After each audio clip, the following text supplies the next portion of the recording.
reka nangire nsuhuza nifuriza ibihe byiza kuri wowe wisemo gutega amatwi no guhanga amaso umuyoboro wa YouTube Niragarazi ya Afrika aho uherereye mu mande zitandukanye zigize kino gihugu cy'u Rwanda cyangwa aho uherereye hose.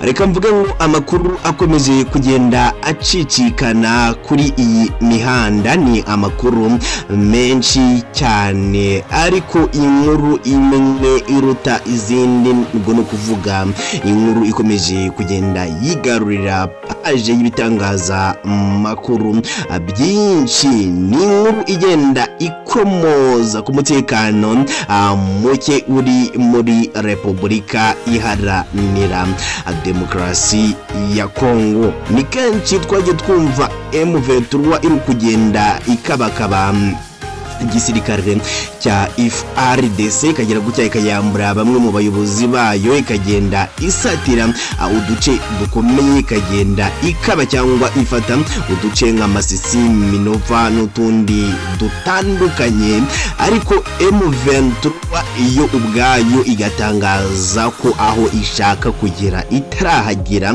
ikagenda ivuga ko ishaka kugota cyangwa ishaka gufata umurwa ukomeye muri Repubulika Iharanira Demokarasi ya Kongo no kuvuga ni umujyi wa Goma. Aya masaha ubu turi kuvugana inzozi za M23 ziri kugenda zisura kuko yo ubwayo imaje gutangaza ko yarangije gufunga ikirere cya Goma. Umujyi wa Goma uri mu mijyi ikomeye hano muri Repubulika Iharanira Demokarasi ya Kongo, niyo mpamvu M23 kuva kiragiye ivuga ko iri kugenda ishyira umugukaba cyangwa mu gufata umujyi wa Goma. Umutwe wa M23 watangaje ko ikirere cy'umujyi wa Goma gifunzwe ndetse isaba n'ingabo z'amahanga ziri gufatanya na FARDC guhagarika kwica abaturage kandi zigahita ziva mu butaka bwa kino gihugu.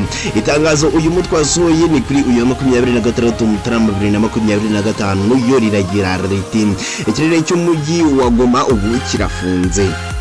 Ihuriro ry'ingabo rirwanira ubutegetsi bwa Kinshasa riri gukoresha ikibuga cy'indege cya Goma mu gutwara ibisasu byo kwica abaturage n'abasivile.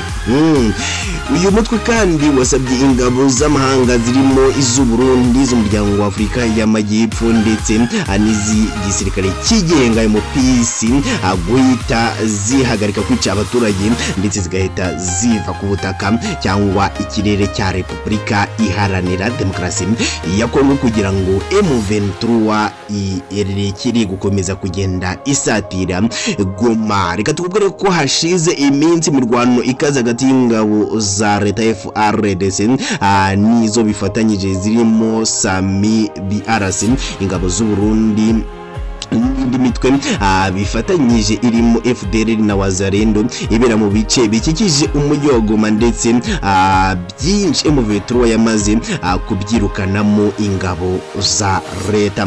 Kwa 15 Mutarama 2025 M23 yasabye ingabo za leta n'abandi bose bazifasha kumanika amaboko bitarenze amasaha 48 mu rwego rwo kwirinda ko intambara irushaho gukara cyangwa ibintu birushaho kugenda bifata indi ntera. Kuri iyi nshuro reka tukubwire ko ibihugu birimo Budage, Ubwongereza, Ubufaransa, Leta Zunze Ubumwe za Amerika bimaze iminsi bisabye abaturage babyo baba Goma kuhava bakajya mu bindi bice birimo umutekano cyangwa bagasubira iwabo aho bavuka muri ibyo bihugu bitandukanye byo mu burengerazuba bw'isi mu gihe imihanda ikiri nyabagendwa ngaye nguko icyo M23 igamije no gufata umujyi wa Goma wose.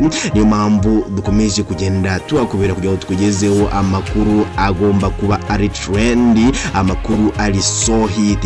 Ngiye uragutegurira amakuru kandi uyakugezaho amazina nigeno nyangezi ejibe. Reka ngushimire akuba nanjye kare mwifurize kumeza kunogerwa n'izindi gahunda nyinshi ragwazi ya Africa yabateguriye mu masaha ari imbere.